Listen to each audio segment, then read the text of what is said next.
Charla 10 y vamos a seguir hablando de nuestro mar argentino. Cuando nos referimos a los miles de kilómetros que posee Argentina en su litoral marítimo, hicimos una breve mención que daba cuenta de las diferencias geográficas, distinguiendo así las distintas playas y destinos turísticos. En su mayor porcentaje permanecen vírgenes, pero en torno a los asentamientos y ciudades que se han desarrollado, podremos encontrar emprendimientos turísticos que enriquecen a esa industria de la región. La particularidad de multiplicarse por mucho marca abismales diferencias entre invierno y verano. Los operativos de seguridad en playas fueron tomando dimensiones mayores en función de los requerimientos preventivos y de emergencias. Desde la aparición de los primeros bañeros a la fecha, existió una transformación importantísima, aunque este apartado lo desarrollaremos en el capítulo de nuestra historia. Es bueno mencionarlo para entender que las dinámicas de algunas de las playas hoy día justifica la presencia de guardavidas durante todo el año. Veremos más adelante características de las playas y sus operativos, así como desarrollos de los sistemas de trabajo para algunas regiones. Hay que entender que los operativos se desenvuelven diagnosticando la afluencia de público a esas playas, los usos y costumbres del lugar y el análisis de la geografía. Así es como se identifica el tipo de ola que se genera en cada región.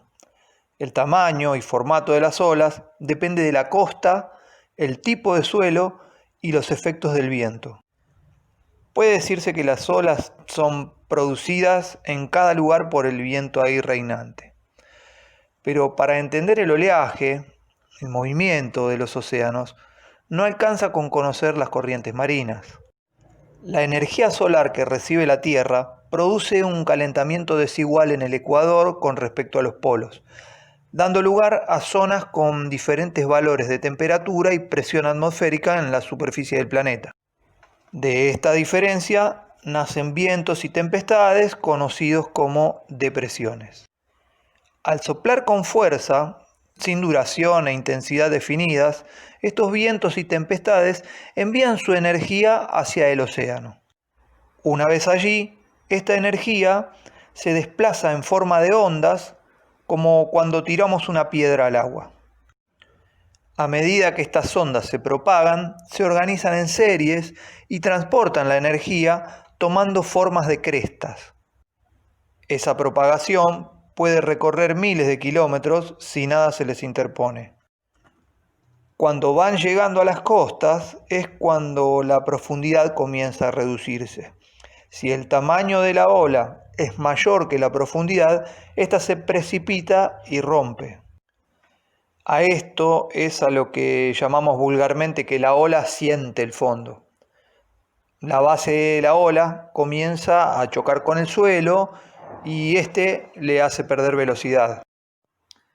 En tanto, la cresta sigue desplazándose hasta perder el equilibrio y rompe, liberando toda esa energía que traía en la playa.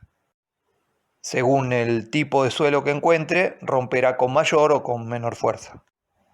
Observando desde la playa, podremos reconocer las zonas onduladas en el fondo, donde la ola conserva aún su energía, más cerca la zona de la rompiente, donde libera esa energía y forma una pared definida con cresta y espuma, para finalizar más cerca aún de la orilla, donde se mezcla la espuma de las olas que ya rompieron.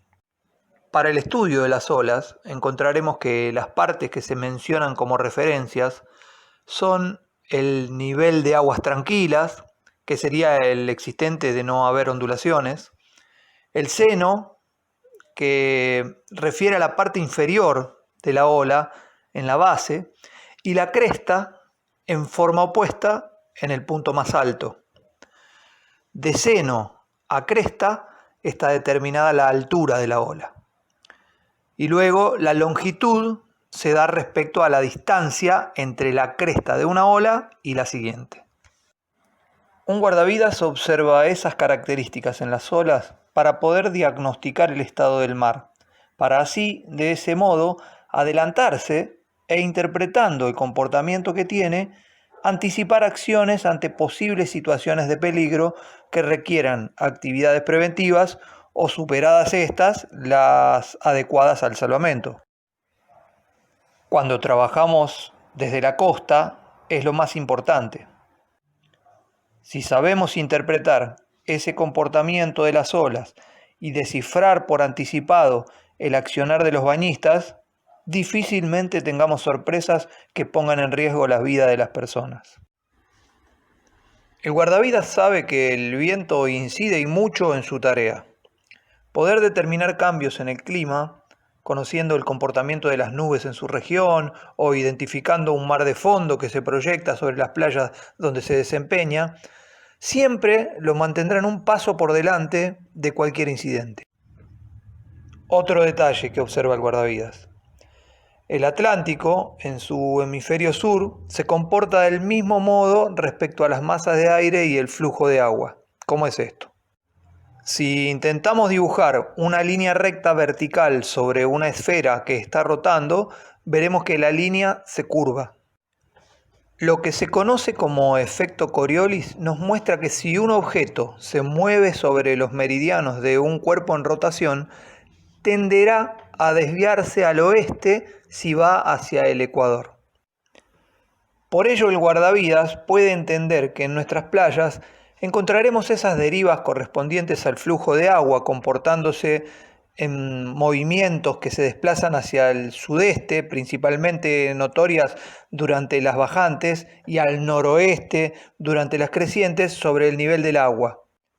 Esto se produce siempre y cuando no existan otros factores preponderantes en el lugar, como por ejemplo una sudestada que mantendrá el oleaje y deriva en un mismo sentido independientemente de las mareas. Ahora bien, mencionado el régimen de mareas, también es tenido en cuenta por todos los guardavidas. En algunas playas, más que en otras, porque las distintas geografías costeras pueden tornarlas más o menos peligrosas. Las mareas son movimientos cíclicos de las masas de agua como consecuencia de la influencia gravitatoria de la Luna y el Sol, sumadas a la rotación de la Tierra. La Tierra y la Luna se atraen mutuamente. El punto más alejado es menos atraído que el más cercano, por supuesto. Es como si la Tierra se estirara, por decirlo de alguna manera. El agua de los océanos se deforma más que la Tierra. Con el efecto del Sol ocurre lo mismo, salvo que, como su distancia es mucho mayor, ejerce una fuerza 2 veces menor. Si la Tierra, la Luna y el Sol están alineados, sus efectos se suman y hablamos de marea viva. Si la Tierra, el Sol y la Luna están en ángulo recto, sus efectos se contrarrestan, entonces hablamos de marea muerta. Lo que las afecta es la rotación de la Tierra, que modifica en tiempo y espacio la llegada de las mareas. Así se generan en la superficie ondas de marea de mayor o menor amplitud. Las corrientes, la profundidad y la forma de las costas influyen haciendo que, por ejemplo, desde Buenos Aires a Quequén haya un régimen de desigualdades diurnas y la diferencia entre cada pleamar y bajamar sean menos notorias. Recién en Monte Hermoso se empiezan a dar las mareas semidiurnas y su altura máxima llega allí a casi 4 metros. Y en el Golfo San José, 8 metros de máxima. En las grutas, por ejemplo, hace que la gran masa de agua que 2 veces al día se acerca y aleja del acantilado, deje al descubierto y cubra rítmicamente una extensa playa de arena, modificando el paisaje cada algo más de 6 horas. Día tras día, el horario de las pleamares y bajamares se atrasa alrededor de 40 minutos. Las tablas de mareas son cálculos precisos que se realizan en el Centro de Cómputos del Departamento de Oceanografía del Servicio de Hidrografía Naval para algunos puertos o puntos patrones. Estos cálculos los podemos consultar a diario, tal vez tener alguna aplicación a tal fin en nuestro celular o Para los más románticos pueden conservar las tradicionales tablas en papel. Bueno, nos resta desarrollar entonces lo que refiere a la geografía de la costa y el tipo de suelo. Con estos componentes complementaremos entonces el diagnóstico más acertado.